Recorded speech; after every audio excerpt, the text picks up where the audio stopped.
Hello everyone, welcome back to this channel. In this video, I'm going to show you how to add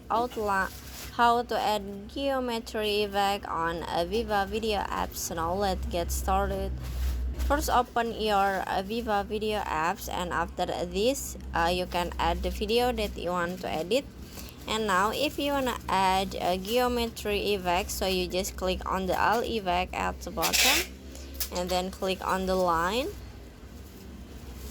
And then in here you can see geometry. You can click on the geometry, and then in here you can see geometry effect 1 until 5.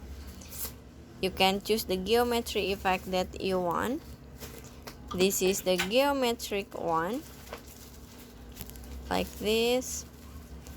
And then this is the geometric 3. And this is the geometric 5. You can choose the geometric that you want. In here I want to choose geometric 5, so you just click on the 5, and after this you can click down in here and finish. So that's how to add geometry effect on a VivaVideo apps. I hope you found this video to be helpful. If you enjoy with the content, please consider like, comment, and subscribe down below. Bye bye.